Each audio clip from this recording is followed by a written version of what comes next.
Bueno, saca los cuadernos. Comienza el ejercicio de expresión escrita. Les élèves que je vais appeler, du coup, vous viendrez chercher une tablette et vous vous mettrez au fond de la classe avec les oreillettes et vous connectez à Apika comme vous savez faire.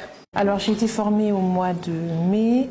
J'ai fait quelques essais en fin d'année. J'ai surtout démarré à partir du mois de septembre. C'est un vrai intérêt pour les élèves. Ça demande, cela dit, beaucoup de travail en amont. Par contre, j'ai envie de dire, une fois qu'on a l'outil en main,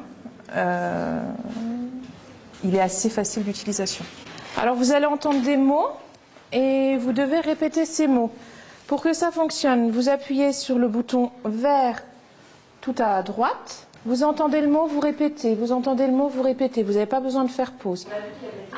Barina 53, cazar, sacar, cazar, uno, sumo, zapatillas. Pendant que les uns sont sur les tablettes, les autres ont un travail d'expression écrite et je peux vraiment passer, les aider, ils peuvent me poser des questions. Ils utilisent le dictionnaire, chose qu'ils ne savent pas forcément faire à la maison. Donc en fait, en 1 heure de temps, ils n'ont pas forcément travaillé sur la même chose, mais en tout cas, ils ont tous produit quelque chose. Et c'est ce qu'on attend aujourd'hui des élèves, de les faire produire et c'est d'autant plus motivant pour eux.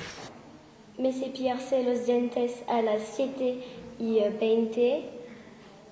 Luego me visto a las 7:30.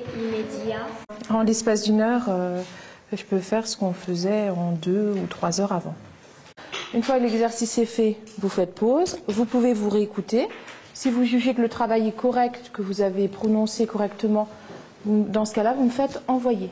Tu le remets en route parce que je préfère garder une trace même si ton premier enregistrement ne te convient pas. Comme ça, moi, je vois la différence entre les deux. Et les compréhensions orales, on les a fait seulement avec un ordinateur. Et du coup, tout le monde devait comprendre en même temps. Ils comprennent. Et ils comprennent pas, ben voilà, ils ont la réponse et voilà.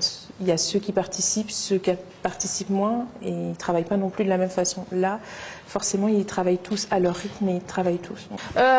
Petit détail, vous êtes connectés à la borne. N'essayez pas d'en sortir pour aller vous connecter sur Internet. Sinon, je le vois. Je sais qu'il y a les paroles sur Internet, mais c'est un exercice de compréhension orale. Ils ont une chanson pour varier un petit peu les supports.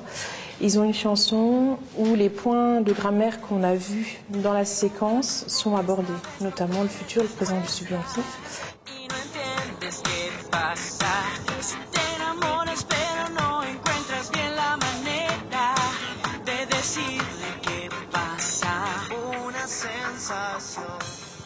Donc vous avez tous compris, à droite vous avez le visualiseur, vous allez avoir la bande son de la chanson et vous devez compléter le texte. Les filles de 6e sont des fans de la série Violetta, j'ai joint l'utile à l'agréable. Donc ils ont la chanson qui défile donc dans un lecteur audio et ils ont un texte à trous à compléter. Donc l'intérêt là, c'est qu'ils ont un seul support, ils ont la tablette, ils n'ont pas besoin du crayon, du papier. Ils écoutent, à partir du moment où ils comprennent un mot, ils arrêtent, ils peuvent compléter le fichier texte, etc. Et vraiment, la différence par rapport à un cours traditionnel où on passerait la chanson et je m'arrêterais, ils s'arrêtent vraiment au besoin en fonction de ce qu'ils comprennent ou de ce qu'ils ne comprennent pas. Alors les garçons, eux, ont un autre travail. Violetta, ça leur plaît un peu moins. Donc du coup, c'est une vidéo sur laquelle un personnage parle de ce qu'il aime faire pendant ses temps libres. On a travaillé cette notion-là en cours, comment dire ce qu'on aime faire, ce qu'on n'aime pas faire. Et après, une fois que les garçons et les filles auront terminé leur activité au cours suivant, les garçons prendront la parole pour présenter aux filles ce qu'ils ont compris et on travaillera la chanson tous ensemble. On est vraiment là dans le cas de la différenciation pédagogique et j'ai attribué les élèves dans les groupes en fonction de leurs points forts pour les motiver et puis après plus au niveau de leurs points faibles pour les faire progresser. Mais dans un premier temps, c'est vraiment leur donner envie de continuer à utiliser la tablette et leur donner confiance.